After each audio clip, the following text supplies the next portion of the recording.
ਸੋਹਣੇ ਸੁਨੱਖੇ ਪੰਜਾਬੀ ਗਾਇਕ ਰਾਜਵੀਰ ਜਵਿੰਦਾ, ਜੋ ਕਿ ਇਸ ਵੇਲੇ ਮੁਹਾਲੀ ਦੇ ਫੋਰਟਿਸ ਹਸਪਤਾਲ ਦੇ ਨਿਊਰੋ ਸਰਜੀਕਲ ਵਾਰਡ ਵਿੱਚ ਵੈਂਟੀਲੇਟਰ ਤੇ ਨੇ। ਉਹਨਾਂ ਨੂੰ ਤੁਹਾਡੀਆਂ ਦੁਆਵਾਂ ਦੀ ਬਹੁਤ ਲੋੜ ਹੈ। ਮੌਤ ਤੇ ਜ਼ਿੰਦਗੀ ਦੀ ਜੰਗ ਲੜਦੇ ਹੋਏ ਰਾਜਵੀਰ ਜਵਿੰਦਾ ਸਿਰਫ ਤੁਹਾਡੀਆਂ ਦੁਆਵਾਂ ਉਹਨੂੰ ਜਗਾ ਵੀ ਸਕਦੀਆਂ ਨੇ ਔਰ ਦੁਬਾਰਾ ਆਪਣੇ ਪੈਰਾਂ ਤੇ ਲਿਆ ਵੀ ਸਕਦੀਆਂ ਨੇ। ਦਿਲਜੀਤ ਦੋਸਾਂਝ ਹਾਂਗਕਾਂਗ ਵਿੱਚ ਚੱਲਦੇ ਸ਼ੋਅ ਦੌਰਾਨ ਰਾਜਵੀਰ ਜਵਿੰਦਾ ਬਾਰੇ ਦੁਆ ਦੀ ਅਪੀਲ ਕਰ ਰਹੇ ਨੇ। ਰਾਜਵੀਰ ਜਵਿੰਦਾ ਨੇ 2016 ਵਿੱਚ ਗਾਇਕੀ ਦੀ ਸ਼ੁਰੂਆਤ ਕੀਤੀ। ਜ਼ਿਲ੍ਹਾ ਲੁਧਿਆਣਾ ਦੇ ਪਿੰਡ ਪੂਨਾ ਜਗਰਾਂ ਦੇ ਜੱਟ ਪਰਿਵਾਰ ਵਿੱਚ ਜਨਮ ਹੋਇਆ। ਪਿਤਾ ਸਰਦਾਰ ਕਰਮ ਸਿੰਘ ਜਵਿੰਦਾ ਪੁਲਿਸ ਆਫੀਸਰ ਸਨ। ਕੁਝ ਦਿਨ ਪਹਿਲਾਂ ਉਹ ਵੀ ਪੂਰੇ ਹੋ ਗਏ ਨੇ। ਮਾਤਾ ਪਰਮਜੀਤ ਕੌਰ। ਰਾਜਵੀਰ ਜਵਿੰਦਾ ਦਾ ਕੱਦ 5 ਫੁੱਟ 10 ਇੰਚ ਹੈ। Post graduation the degree theatre and TV department Punjabi university Patiala ਤੋਂ ਮੁਕੰਮਲ ਕੀਤੀ। ਉਹਨਾਂ ਦੇ ਨਾਲ ਹੌਸਟਲ ਵਿੱਚ ਕੁਲਵਿੰਦਰ ਕੀਲਾ ਤੇ ਕੁੰਵਰ ਗਰੇਵਾਲ ਵੀ ਰਹਿੰਦੇ ਸਨ ਔਰ ਇਹ ਤਿੰਨੇ ਹੀ ਇੱਕੋ ਜਗ੍ਹਾ ਤੇ ਮਿਊਜ਼ਿਕ ਵੀ ਸਿੱਖਦੇ ਸਨ।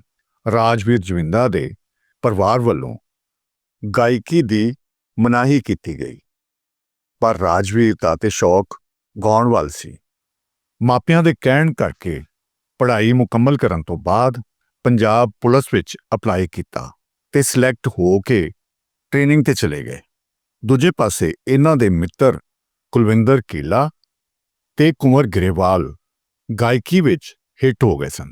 ਟ੍ਰੇਨਿੰਗ ਦੌਰਾਨ ਰਾਜਵੀਰ ਜਿੱਥੇ ਰਹਿੰਦਾ ਸੀ ਉੱਥੇ ਕੁਲਵਿੰਦਰ ਕੀਲਾ ਤੇ ਕੁੰਵਰ ਗਰੇਵਾਲ ਦੇ ਗੀਤ ਵੱਜਦੇ ਸਨ ਤੇ ਮਨ ਉਦਾਸ ਹੋ ਜਾਂਦਾ ਸੀ ਤੇ ਸੋਚਦਾ ਪਈ ਸ਼ਾਇਦ ਮੈਂ ਗਲਤ ਰਾਹ ਚੁਣ ਲਈ ਹੈ।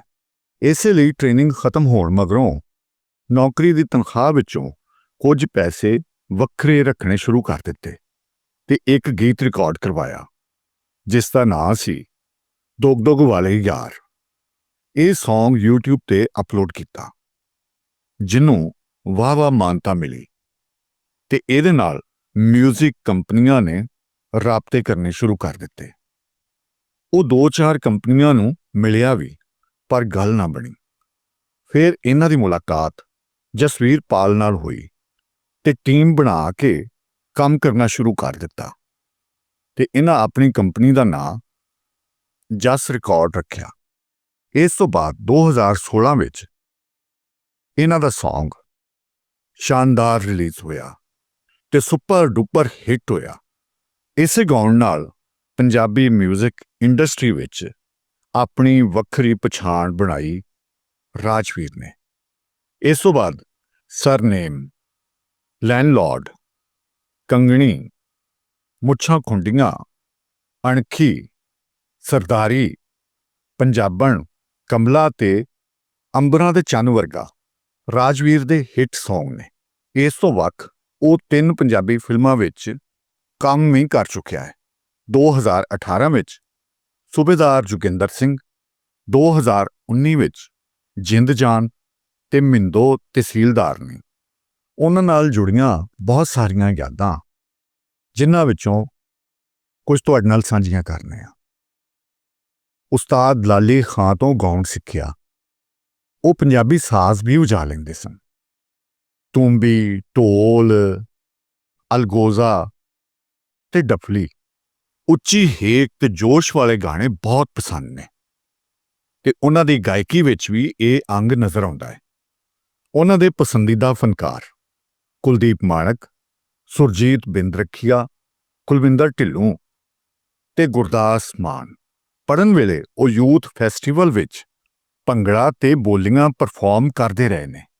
ਰਾਜਵੀਰ ਦਾ ਇੱਕ ਚਾਅ ਹੈ ਕਿ ਮੈਂ ਜਿਸ ਦੇ ਵਿਆਹ ਵਿੱਚ ਅਖਾੜਾ ਲਾਵਾਂ, ਉਹਦੇ ਪੁੱਤ ਦੇ ਵਿਆਹ ਵਿੱਚ ਵੀ ਮੈਂ ਅਖਾੜਾ ਲਾਵਾਂ।